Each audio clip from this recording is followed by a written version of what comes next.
Hey there, LEGO fam. I'm Justin and you're watching Good Life Bricks. Welcome back to the channel. Thanks for being here and Happy New Year. Today is January 1st, 2025. And as such, I have a couple new LEGO Star Wars sets to talk about. So I got two this morning when I went to the LEGO store, and then I have two more that are en route. One of them will be here tomorrow and one of them will be here in about a week. The ARC 170 was out of stock at my local store, so I had to order it online. So today we're going to talk about LEGO Star Wars set 75401, Ahsoka's Jedi Interceptor. The set released today. As of the filming of this, it's January 1st, 2025. It came with 290 pieces, 3 minifigures, Ahsoka Tano, Anakin Skywalker, and R4P44, her astromech droid. It launched for $45, which was a little bit of a point of contention for many. That is more than any similar ship that we've gotten in the past. So we'll have to see. In my mind, it's probably worth it, so I'm not going to complain ever. But it is an increase, and so we'll take a look. So I'm going to ask, would you please like the video if you enjoy it, and subscribe to the channel? That will help me as I continue to build the channel, and it'll also ensure that you don't miss any of my future content, especially if you hit the little bell. So with that said, let's dig in. So we'll start with a quick unboxing. Don't need a knife for this one, just use the thumb tabs.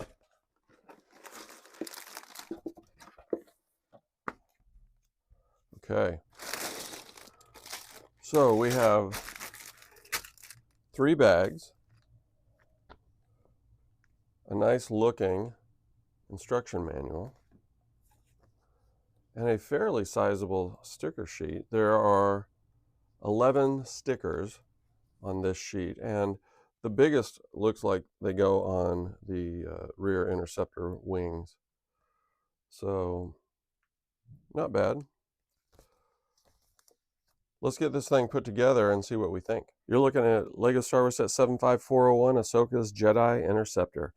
And this is fully built.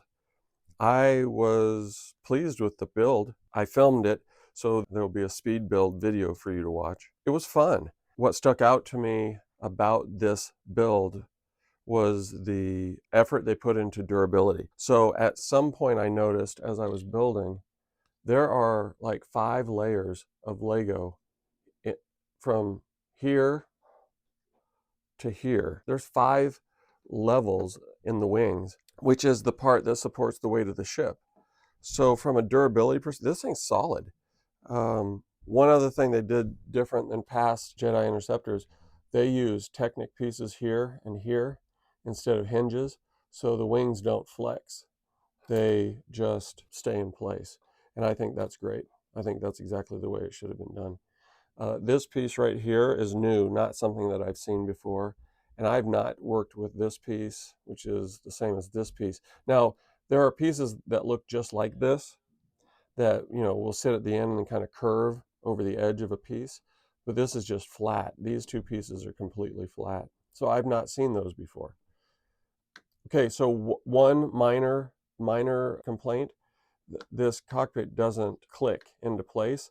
So if you turn it over, it opens right up. Now, I don't think you'd shake it. Maybe you would, I don't know.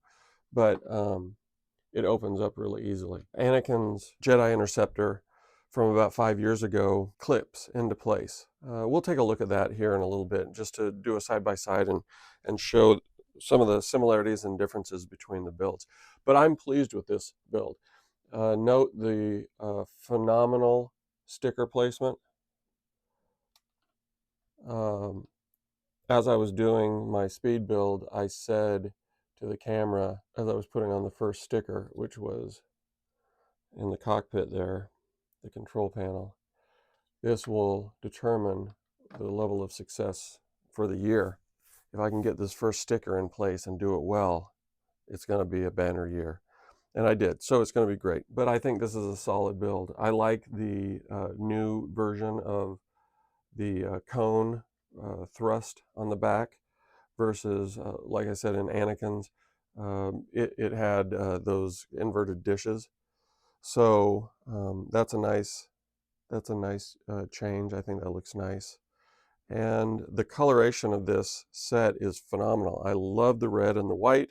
And then you add splashes of dark gray here and here. Those look really nice as well. So I'm most impressed with the durability of the set. The number of pieces used to add strength to the wings and to the different pieces.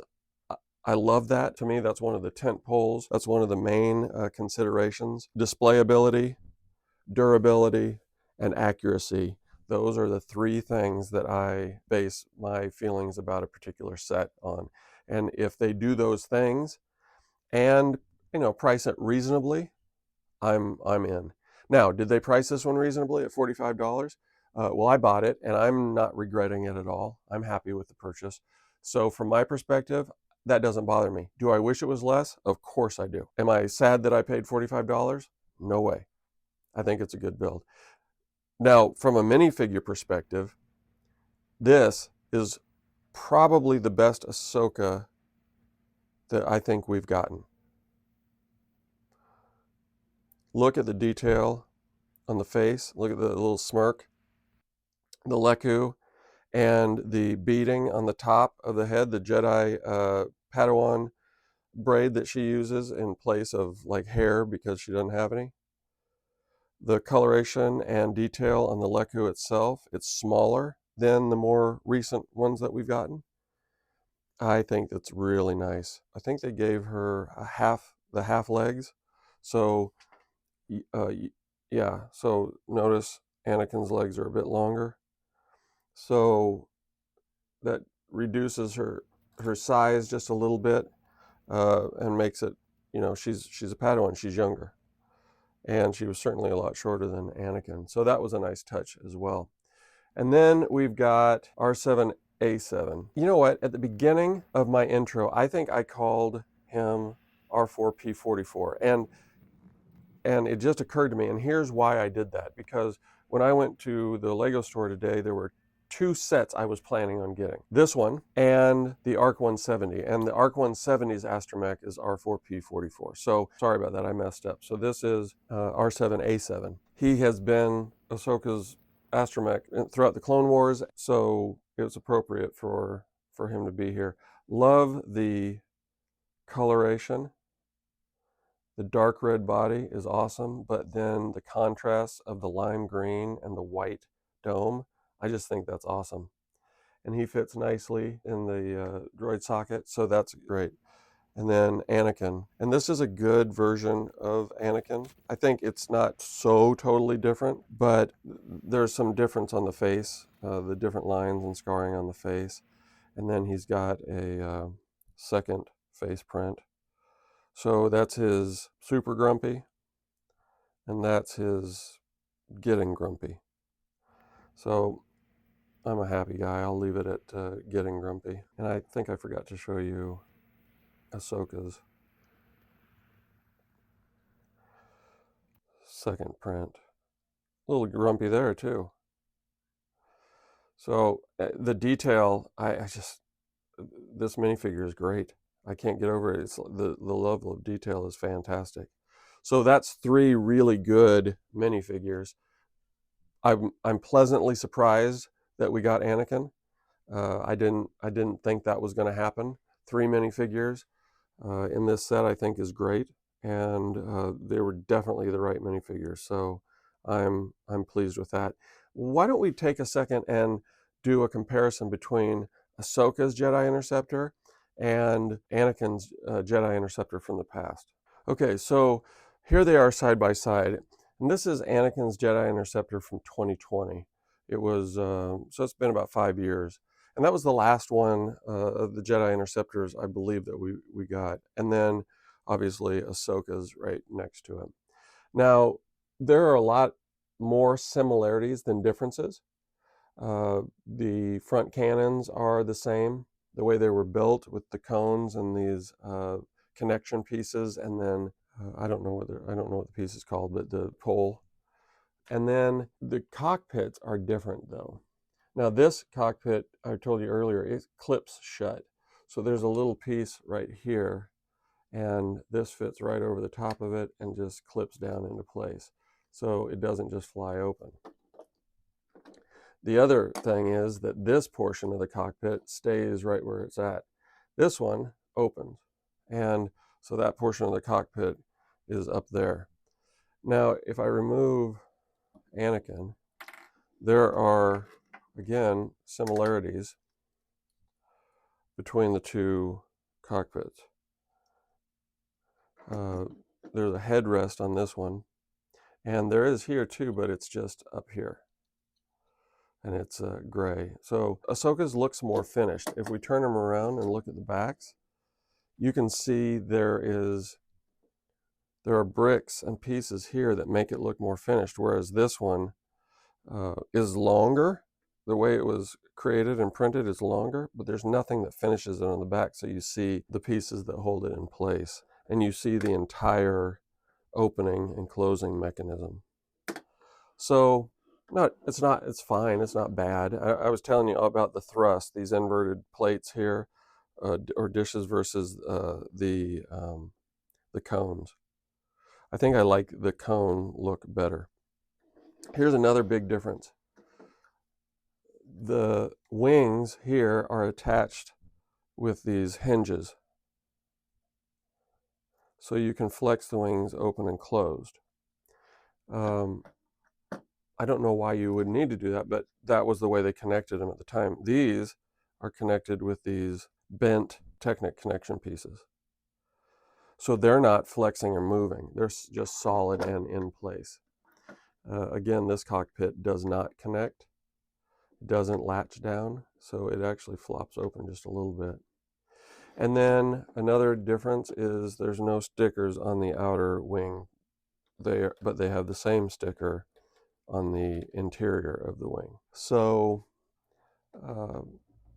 I think, one thing that's cool, I think the printing here and the sticker there that match up, that's kind of cool. And then there's no other Republic insignia anywhere but right here on this cockpit. So that's a good use of that space. One other thing I really like about Ahsoka's Interceptor is this piece. Again, it's new. I've not ever seen it before, at least in a Lego Star Wars build that I've done. And you put this sticker on it and it blends right in. And they did a similar kind of effect here with these pieces, but it only really looks close if the wings are flat, and that's not how the ship works. So you've got some pretty big gaps in there. This is tight. So are they major things? No. Do you notice them? I guess if you get up close and look, you do. They don't bother me, but I think I like this one. I know I like Ahsoka's better. I think it's more durable. I think there's more pieces in there. Now this is similar. 1, 2, 3, 4, 5. So it's the same number of levels over the last 5 years. That hasn't changed, so that's good. But this one feels more sturdy, except here in the cockpit, which it opens. I will say just that the difference in the cockpit is this one wobbles a little bit more, whereas this one doesn't. It's more sturdy from that perspective. But this one will stay closed, and that one, the Ahsoka's, will not. So between the latest 2 entries of the Jedi Interceptor, again, more similarities than differences, but I would take the newer Ahsoka's version more. Not because I think it looks better. In fact, I love the look of the Anakin's Jedi Interceptor, but because I think it's a better build. This newest one is definitely a better build in my mind. So, having gone through all of that, is Ahsoka's Jedi Interceptor worth $45? It is to me. I bought it. I'm happy with it. I don't feel like taking it back, and I have no regrets about spending $45 on it. I would have liked it even more if it was less, but I can handle it. 3 minifigures. 290 pieces. This is probably the best Ahsoka that I've seen to date. And this is my first R7A7, and I think he is a phenomenal astromech. I just think he's just a really nice looking astromech droid. No complaints. So I'm happy with this set. I'm happy with the build process and experience. I enjoyed it, and I'm glad I have it. So there you go. That's my review of LEGO Star Wars set 75401, Ahsoka's Jedi Interceptor. So I mentioned this before, but I also did a speed build, which I'll have posted and hopefully somehow connected to this video. So if that's something that interests you, it's not going to be very long. I did one a few days ago, or last week, I guess, for the UCS TIE Interceptor. And that one was about 17 minutes, but it was kind of fun. There were some funny parts and then some really good music. I'll try to do something like that again, but it'll be shorter. This is a great set. It was fun to build. It's sturdy. It's good to look at. And it's got a phenomenal lineup of minifigures. And again, I will say, I think that's the best Ahsoka minifigure that we've gotten, that I believe that I've gotten to date. So I'm pleased with it. We've already talked about the price. It is what it is. I'd buy it again tomorrow if I didn't have it now. So I'm happy with that. You know, I wish it was less. I would absolutely like it to be less. And my feedback to LEGO on the feedback forums has been, it's a great set. It's just too expensive. So, and I will continue to say that, but I'm not going to not buy it because it's $45.